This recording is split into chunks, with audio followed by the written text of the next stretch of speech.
As pastors, missionaries, and staff members, let us understand that we are both private citizens, but yet also spiritual leaders. Once online, our thoughts and opinions in our personal spaces as private citizens about public matters are already in a public arena. That was a powerful statement from Pastor Gilbert Foliente, the president of Every Nation Philippines. In this episode, brace yourselves. We're going to talk about a controversial topic: elections. The truth is, individual posts are not just seen as personal. Posts can and do affect us organizationally. And as we all know, we remain committed to walk in unity and stand with each other, even in missteps. And this is important. Welcome to the Leading Together podcast, where we take an inside look at how we develop a leadership culture at Victory and Every Nation Philippines. We believe that leadership is best done together, and that's why we do this podcast. We hope this helps you lead better together. I'm Ryan. I'm part of our creative team in Victory and Every Nation Philippines. And I'm Elle, a campus missionary from Every Nation campus. We're glad to have you listen to this episode of Leading Together about politics and elections. Because of the national elections, social media and dining tables have been overflowing with discussions about political candidates in our country. Sadly, we see many conversations about this ending up hurting relationships and causing division. We see this happening not only on social media, but also among people in our church. Although Victory has never endorsed a political candidate since our church began, the advent of social media has brought so much tension to this issue. As Christians, what should we do about the confusion and conflict that surrounds us? In this podcast, we're going to hear the electoral guidelines of Every Nation Philippines for pastors and staff. The guidelines are designed for those who work in full-time ministry, but the biblical principles are helpful for people from all walks of life. This is also a special episode, which was recorded during one of our meetings with our Bishop's Council, senior pastors, and campus directors on theology together. There will be a good discussion portion later on, so stay tuned until the end of the message. We're going to talk about, and we want to make it clear, that we're talking about two things: the guidelines and later on the policy, which Pastor Michael will talk about. So two things: guidelines and policy. I'll talk about the guidelines para mas madali yung policy kay Pastor Michael. So kung magagalit kayo kay Pastor Michael, kayo magalit. So we'll talk about guidelines. The guidelines are for everyone. Pastors, our wives, our campus missionaries, our admin staff, even our church leaders, applicable to. So this is applicable for everyone. The policy, specifically for pastors. Okay, so I hope that's clear. We have guidelines that's applicable for everyone in our church community. We have policies, a policy, policy. We have a policy that's specifically for our pastors. Okay, so let's talk about guidelines. If you look at definition of guideline, diba? A guideline is a general rule. It is a principle or a piece of advice. Now, kaya general rule, a guideline is not really a rule. I was looking at some definitions, and I love this definition of a guideline. Guidelines, and I don't know if it's in the keynote again, guidelines create a framework for behavior, but do not bring a specific behavior to mind. They do not tell us what to do. Okay? Guidelines create a framework for behavior. A framework for behavior. There are so many things under that framework, but do not bring a specific behavior to mind. They do not tell us what to do. So I hope you see the heart of the guideline. The tone of the guideline is to help us. A great analogy is in driving. For example, driving. A rule in driving is the speed limit is 100 kilometers per hour. So very specific. alam mo kung ano yung dapat hindi mo ginagawa. Do not go over 100 kilometers per hour. A guideline is drive carefully. So ang laki ng range for behavior differences when it comes to guideline. So this is the heart of what we're trying to say. Again, balik ko lang yung theological natin, Krish, yung statement natin. When we talk about the guidelines, balik ko lang ulit yung ating statement.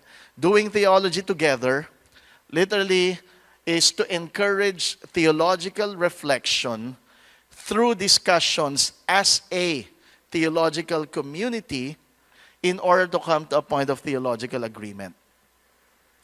So the guidelines are there to give us a framework of behavior, which I hope, more than being restrictive, I hope it feels liberating. Because we're not saying 100 kilometers per hour ka lang. We're saying drive carefully. Especially in a very polarizing na nga ang politics. Ngayon, pandemic pa lalo. Konting anything lang. And again, we make fun of it. The pink socks, the pink this, the pink that. But we know that's the kind of situation we're living in today. So, let me just read.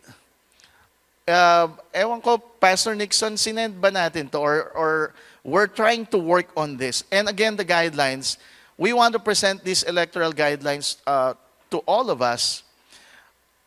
And this is not set in stone. We want everybody to hear the heart and hear the tone of these guidelines. And we want you to give us comments, insights, how we can improve these guidelines. Kasi, again, it was written to help us, not to restrict us. Kung masyadong marami yung questions, kasi yun yung binabattle, pwede bang kontian natin? Kaya ba? May mga phrases dyan na baka ma-rephrase natin so that it becomes more helpful. So we would love your input and we would love your comments and insights on this. I just want to read before the questions. And we work really hard on this in the framing of this. As pastors, missionaries, and staff members, let us understand that we are both private citizens, but yet also spiritual leaders. Once online, our thoughts and opinions in our personal spaces as private citizens about public matters are already in a public arena. So yun yung dinidiscuss namin ni Pastor Nixon. Pastor Nixon says, magiging cultic ba tayo? Na yung personal mo na social media platform, hindi mo na magamit for your personal opinions on political stuff in our country. So we wrestled through, again, ginawa namin yung theological discussion because of a missional practice. Diba? I mean, ginagawa natin. And then we said, the distinction is, yes, it's personal space. And if you put personal stuff about your family, it's still personal in a public space. Pero ang politics, public space. Dito pumapasok yung mga natutunan namin kay Dr. Ockeson when it comes to holistic mission. A public space, and if you as a private citizen get into a public space using a public platform like social media, that's where the complexities come in. And again, we're not trying to say don't do it. We're trying to say here to exercise wisdom always, keeping both personal responsibility in mind and communal identity in mind. Because while we can try to create a distinction between our personal space and our leadership space, the truth is individual posts are not just seen as personal. Posts can and do affect us organizationally. And as we all know, we remain committed to walk in unity and stand with each other, even in missteps. And this is important. Again, What happened, Victory Ortigas, for example, when that happened, we're not saying it's their mistake. It's all of us. So we gathered together, senior pastors, campus directors, naalala nyo yun, and we said, Pastor Rico, we're standing with you. Well, let's talk about how we can help you mitigate whatever viral criticisms that been thrown at you in Ortigas. And when we made a statement, that's Bishop Manny and our bishops, we said we've never said this is Victory Ortigas. So if something happens like that, how many of you are glad we can stand together? Pagka ako nag-post, tapos tinira ako ng todo, I will be glad na lahat tayo, hindi kami lahat yan. Hindi lang si Gilbert yan. So that's what we're trying to say here. That's the heart. So that's what we're asking you to consider the whole when making decisions. That in your mind or in my mind would only affect a part. One part. In addition, others may not see the distinction between our personal and leadership spaces. In fact, how we relate in our personal space to a leadership space can affect how we preach the gospel. Kanina yun yung pinag-uusapan natin. It's still mission. Possibly even eroding others' confidence and trust toward us or toward the ministry. So here are the guidelines. Before posting online, we ask you to consider these questions. Again, consider. Again, it's a general framework of behavior. It's not a rule. First, will it honor God or just justify me? I'm sure lahat tayo na-tempt na. How many of you have ever been tempted? May nabasa ka. may nag-post sa'yo. Na mag-post ka o mag-respond ka, I'm sure hindi natin nagagawa yan. Hindi tayo Tapos parang gusto mo lang tirahin. Ang gusto mo bigyan ng scriptural verse. Ay yung Bishop's Council meeting namin, sabi ni Pastor Steve, I love it when Bishop Manny gets mad in the spirit. Wow, talaga. May ganun pala, Bishop. Getting mad in the spirit. Diba? Parang, how many of you have ever been mad in the spirit? Tapos gusto mong mag-post. Pero ang tanong is, when I do this, is this God-honoring? Or is this just something that satisfies my emotion?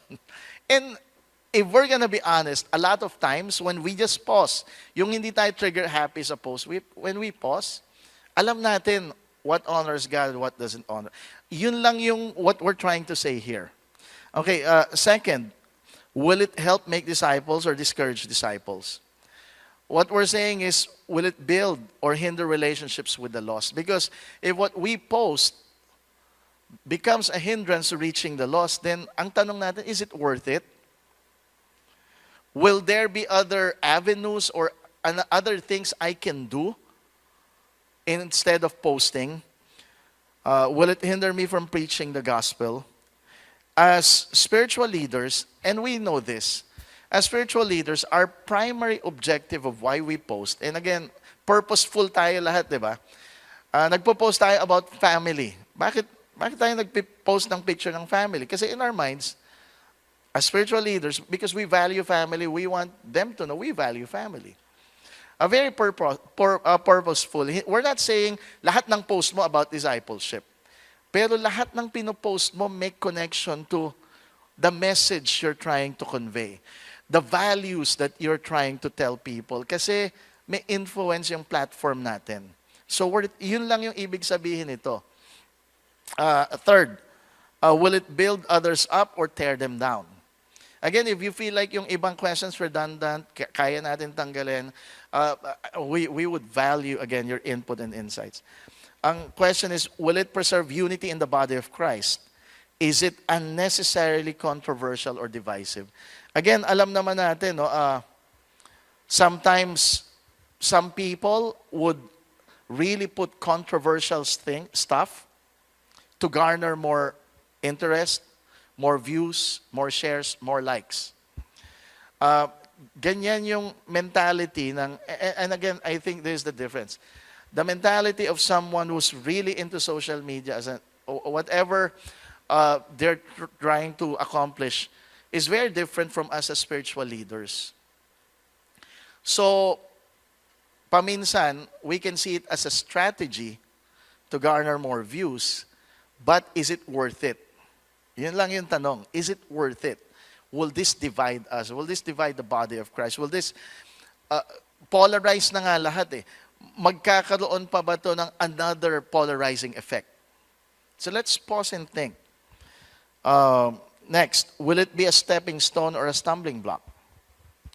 Will it cause an offense and result in people saying, ayoko na nga mag-church?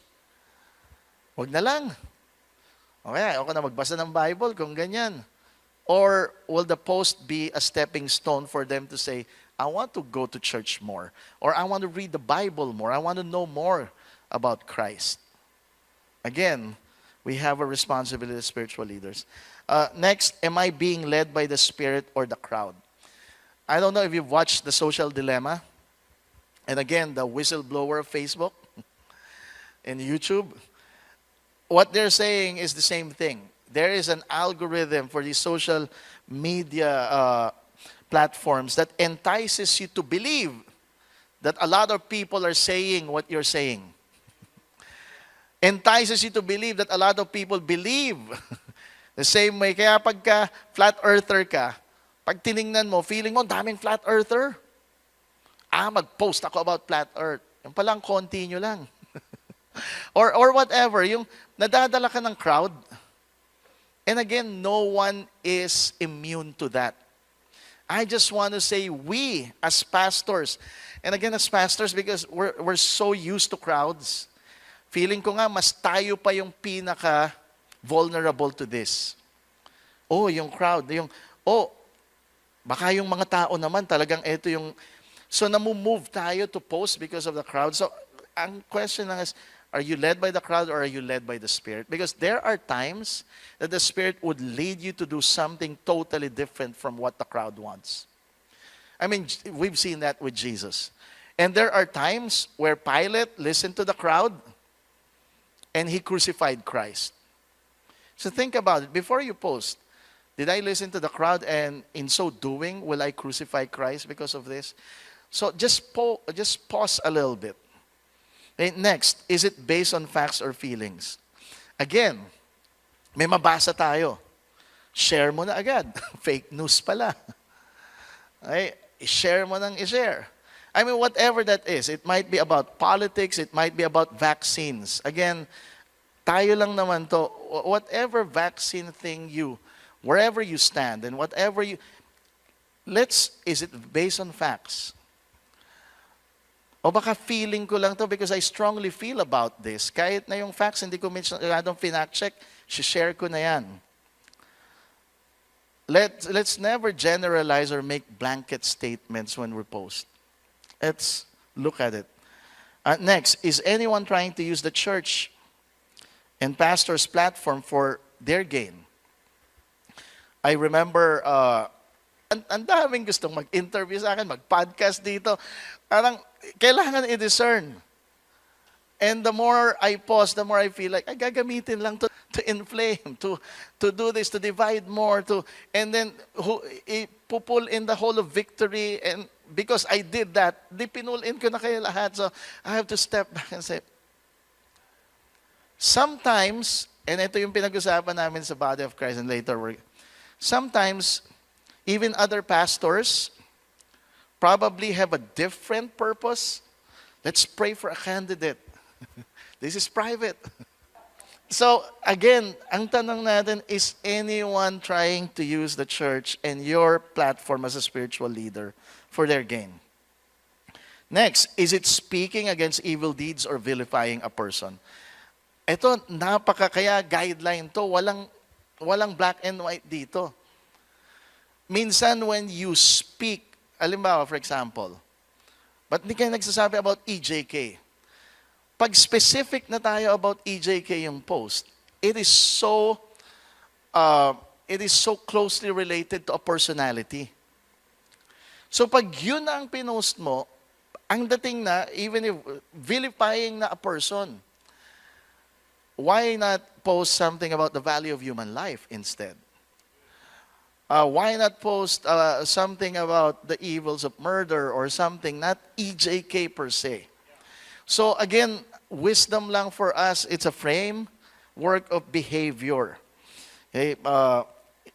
Because we're not trying to vilify a person, we're always trying to reach a person, no matter how evil they are, with the gospel. That's what we want. Next, have I sought the input of others? Especially pag alam niyong medyo touchy ito. Yung mga, kahit na anyone in this theological community, tawagan lang natin, di ba? A conversation with a ministry unit director, a senior pastor, colleague, friends may help determine what to do next. When in doubt, seek collective wisdom. Yun lang yung hina-ask natin. And then lastly, aside from posting online, what else can I do? Maybe there's something else that I can do. Like for example, ang tanong nila lagi, ano bang ginagawa nyo? Ba't hindi kayo mag-post? Anong stand? Anong official stand? But there are so many things we're doing. We're praying privately. Instead of, naalala ko dati yung Anti-Terrorism Act, no? Instead of publicly protesting, which sabi nga ni Bishop Manny, sometimes it needs to be done. Pero yun ba agad yung kailangan gawin? What Bishop Manny did was have a private dialogue with the author of the bill, the Senate President. And we pushed back and we said, these are the concerns. Nakinig naman. And then na-clarify din sa amin na, okay, nagre-react lang pala yung crowd for something that they don't understand. So, meron tayong ginagawa. So, maybe there's something else we can do other than just posting online. So, that's the question there. So again, ito lang yung guidelines. Minsan, I feel like masyadong marami yata. Maybe we can. So, pwede nating pakontiin, but this is the heart and again, the tone of this guideline. It's meant to help us, not to restrict us. And it's always a framework of behavior, not a specific behavior we're asking you to do. We're gonna pause here. During our introduction episode, Pastor Gilbert emphasized how we value conversations and leading together. Because we believe we are better together, we take time to regularly discuss topics, including this year's elections. Let's listen to the insights and responses of our pastors from this meeting. Okay, we'd like to hear from us, no, from the tables. Sige, I'll start muna with the group here. Sige, Pastor James, anything lang, yung mga napag-usapan dyan. What do you think? Sabi nga ni Pastor Gilbert, how do you feel about it? First, when we were discussing ni Pastor CJ, I felt like very, naman siya, hindi naman siya restrictive. Pero, I guess yung question nga is, like yung example ni Pastor CJ, magkakaiba kasi. Like, for example, a person can say na yung example ni Pastor Gilbert na hindi ka pwede mag-drive ng 150. Pero, paano pag expert driver siya? Diba? So, ibig sabihin ba, hindi pwede lahat? Or yun nga, yung parang ang laking rin niya. For other people, it might be constricting, pero for some people, parang okay pala eh. Mag-drive careful lang pala eh. Hindi pwede pala ako mag-150 kasi expert naman ako. Pero for some naman, hindi, bawal daw mag-150 eh. So does that mean that applies to everybody? Or does that feel like, okay, hindi, ito lang yan. Ito. So more of ganun po yung naging discussion. I think the analogy is, we're not saying this is a rule. So we're not saying limit is 100 kph. So we're saying drive carefully. So from my understanding kasi yung sinasabi mo, is it 100 kph or is it drive carefully? What we're trying to say is drive carefully. So kung feeling mo kaya mo mag 200, parang gano'n yung sinasabi natin. Ngayon kung pag-drive mo ng 200, mukhang makakasagasa ka na, then that's the conversation should be happening. So yun lang yung, I think, what the guideline is. Is that helpful? I mean, tell us if it's a pushback or clarification. Kasi we would love to engage that. Go ahead, sige, John. Yeah, just to comment on James, no? I think ang kagandahan nga nito, we can involve more people to be part of our community. Kasi the idea is, it can be a discussion, not just one person's decision. So the best niyan, isasama mo yung nanay mo halimbawa doon sa discussion na yun, ay sasabihin sa'yo, 80 lang. 80 lang anak, ang takbo mo. Yun. And I didn't mean that to be like that, pero you understand na when you gather the right people around you, they'll be able to give the proper framework and make it even more actionable. Maglalagay sila specific na range, na specific to the context where you're working at. All right. I think what we're talking about here, is how we are able to process things better. Yun nga. Yeah, thank you. Sige. Maybe from the table of Pastor Paulo, sino dyan? Or Pastor Mark? Si JV ba may comment? The insight, how do you feel? Sige, dito muna, Pastor Joseph. This is excellent. Thank you for the work. I love the questions kasi people can wrestle with it. I like speaking against evil deeds or vilifying a person. That I think can distinguish us greatly as the church. I also like using the platform kasi may ibang interest dyan eh. Nagbebenta sila ng dyaryo. Yun yung goal nila. Hindi naman yun yung goal natin. I have a question for clarification, and I really don't know what to do with this. Yung stumbling block. Kasi stumbling block, the way I understand it, so to do theology together, is keeping someone from the faith, diba? Someone who's supposed to go to faith, and because of our actions, ngayon napalayo sila kay Jesus. I've done that, and I've been very convicted about that. On the other hand, though, sometimes stumbling block is used because it offends the sensibilities of the most conservative people in the church. Let's say, may babaeng nag-sleeveless or may babaeng nag-short shorts, di ba? So how do we differentiate that? Kasi I like what Pastor Ferdy said earlier about the consideration for the Jews with the eating blood, na parang theologically okay naman to, pero guys, wag mo namang i-wave in front of them, di ba? Wag mo namang may buong lechon doon, makikita na may isang buong baboy na nandun. So, what's the balance there? Because that's what I'm trying to figure out. But even when I look online, yung stumbling block, diba, you don't want to cause division, but at the same time, we don't want to be limited by, yun na, si Paul, pwede siyang kumain ng bacon if he wanted to. So, yun lang. Pastor Nixon? That was being drafted, yung stumbling block. It was really coming from Corinthians, wherein what you don't want them to stumble in is not sensibilities, but the gospel, meaning the faith. They will turn away from the faith. So, now, instead of the gospel being received, they are no longer in a position to receive kasi na-offend na sila. So, I hope that is clear enough for everyone. And going back to Corinthians, that's exactly how we're trying to convey that. Yeah. For example, may mga na-offend sa victory. I don't see that as a stumbling block. I don't see anyone who's not following Jesus today as a result of that. So, in my mind, okay lang yon. Even doubt, get wisdom by having conversations with others. Kasi nga, kung kahit na yon, alam natin, hindi naman to gospel issue, pero may sensitivities dito. But okay ba to? And then, as a community, we said, hindi, okay yan, you've done everything, we're not doing anything wrong, this is not a gospel issue, then okay, so yan.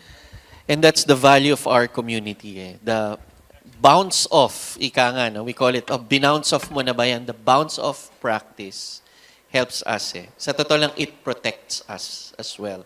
It gives us wisdom, it protects us. No? Bishop Manny, yes. Excellent question, Joe. No? I want to inject this perspective. You said a key word there. I think not becoming a stumbling block, it puts the fear of God on me at least, and I think it does. Certainly, we don't want to be a stumbling block to the faith, to the gospel.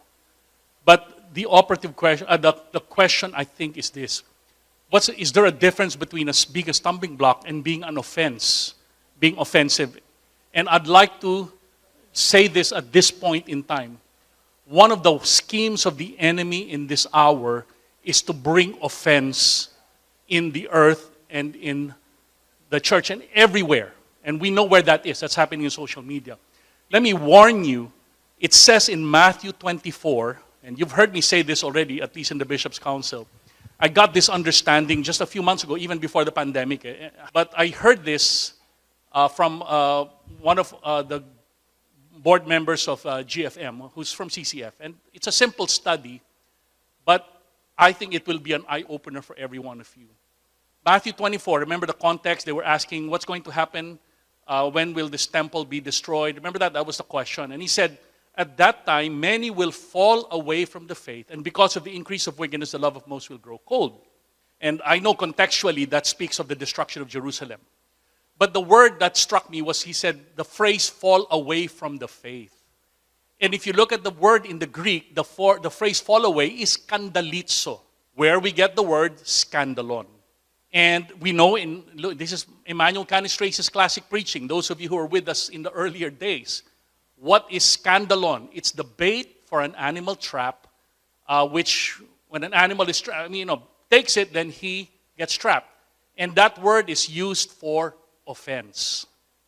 Okay? And without belaboring the point is this. If you do not deal with offenses, okay, so that's us and the people we're ministering to, it could cause you to fall away from the faith. That's how serious unresolved offenses are. And guess what the enemy is throwing left and right? Okay, I can give you the example, but it's going to take time of my own learning of that. My point is this. I think we have to distinguish between stumbling block and offense. When you make your posts there, diba? It will most likely, if it's anything you say, because there's such an array of opinion on the politics and all of these things, as long as you know, and I'll probably say that another time because what I shared with Pastor Nixon, what should be the tone of your social media posts? And this is something, as I said, I'm learning myself. But the point is this, offenses will come. If you've offended anybody, sure, you make it right. And I think there's two kinds of offenses, at least in my own application. There's personal, di ba? Minsan may nasabi ka sa tao na kausap mo na offend siya, so you make that right. But what about those posts or things that you hear on the news, di ba? This and that. Okay? We may have offenses against our own government leaders, and I've been offended thoroughly. But if I don't deal and resolve that in my own life, it will fester because offense is akin to unforgiveness. And we know if you don't forgive, Jesus will not forgive you of your own sin. And so I'm just pleading with everyone, let's make sure we get rid of offenses in our own soul, because if we don't, even us, our own faith, will be at risk. That's how serious offenses are in the hour that we are living. Because of the increase of wickedness, the love of most will grow cold. But he who endures to the end will be saved. Thank you, Bishop Manny. And I hope if we just observe what exactly happened right here now. We have an on-the-ground question from Pastor James. And then we have Pastor Nixon, Pastor Gilbert helping process this. Tapos Bishop came in. So this is what it looks like. And this is how it should look like with us. Because again, we are a theological or a church community. This is how we process things. And it may be, it shouldn't just be in the setting. Tumawag lang, ang dali. And it's just that. That call means seeking the input of others. I'm part of a church community, a theological community. I'm not alone. I should not process things alone. So I need others to help me. This is really helpful. Those biblical principles are not just for pastors and for staff, but also for Christians in general. It really helps us situate ourselves with all the confusion and chaos that is happening in our nation right now. We can respond in a way that honors God and brings His purpose to our nation. Here are some discussion questions or things to think about. 1. How can you fight for unity in your relationships during this election season? 2. In line with the insights from the message, what are the practical ways you can serve our nation? Nothing can change God's purpose and plans for the Philippines. He is not hindered by our current challenges and limitations. He is doing something great in our nation. So let's continue to trust God, pray, and take part in bringing hope and transformation. Stay tuned. This is part 1. In the next episode, we will take time to talk to Pastor Gilbert Foliente and dive deeper into the principles and guidelines that were covered in this episode. Thanks for listening. If you would like to continue to talk about this, you can discuss this with your Victory Group leader. If you're not part of a Victory Group yet, You can visit victory.org.ph to find a church near you and get connected. If this has been helpful for you, or if you think of someone who can be encouraged by this podcast, you can share this with them and discuss it together. See you in our next episode of Leading Together.